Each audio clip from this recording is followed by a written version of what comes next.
Assalamualaikum warahmatullahi wabarakatuh. Halo semuanya, kembali lagi ke channel YouTube saya, Amalia Hasniati. Kali ini sampai ke pertemuan 9, kita akan membahas tentang kemerdekaan beragama dan berkepercayaan di Indonesia. Yang penasaran, simak terus videonya sampai selesai ya.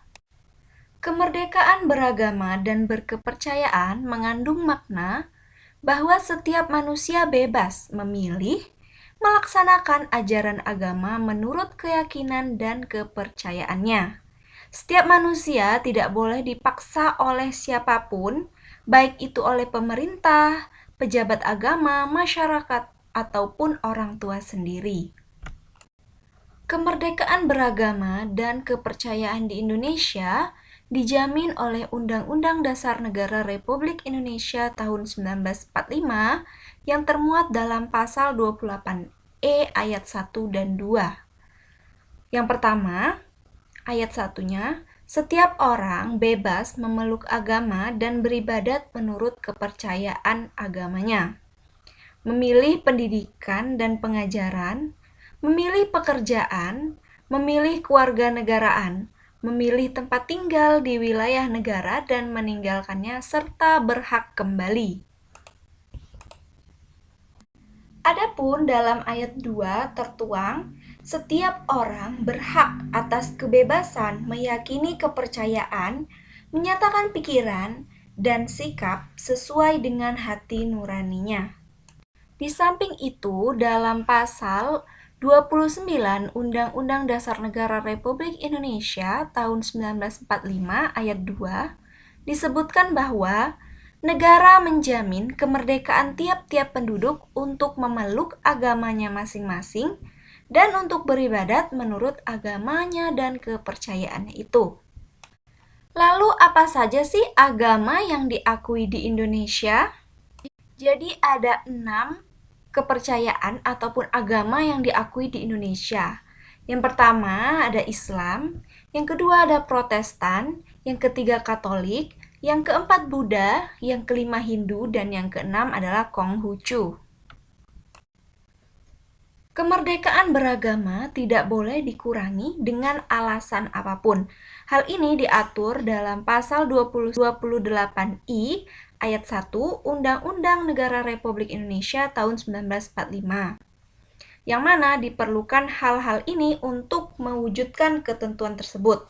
Yang pertama, adanya pengakuan yang sama oleh pemerintah terhadap agama-agama yang dipeluk oleh warga negara. Yang kedua, tiap pemeluk agama mempunyai kewajiban dan hak dan kedudukan yang sama dalam negara dan pemerintahan. Yang ketiga, adanya kebebasan yang otonom bagi setiap penganut agama dengan agamanya itu. Apabila terjadi perubahan agama, yang bersangkutan mempunyai kebebasan untuk menetapkan dan menentukan agama yang ia kehendaki.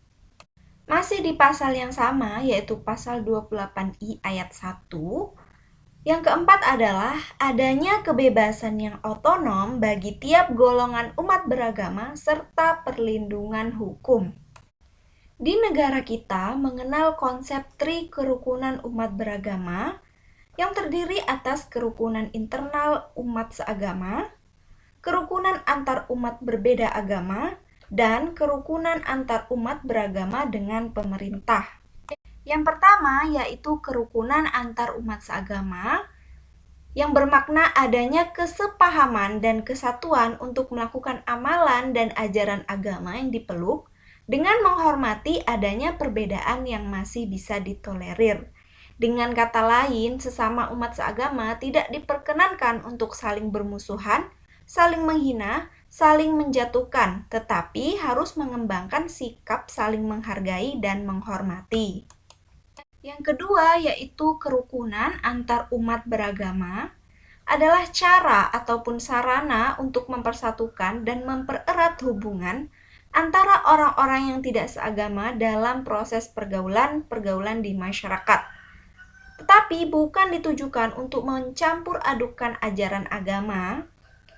Ini dilakukan untuk menghindari terbentuknya fanatisme ekstrim yang membahayakan keamanan dan ketertiban umum. Kerukunan yang terakhir yaitu kerukunan antar umat beragama dengan pemerintah yang bermakna dalam hidup beragama manusia ataupun masyarakat tidak lepas dari adanya peraturan pemerintah setempat yang mengatur tentang kehidupan bermasyarakat.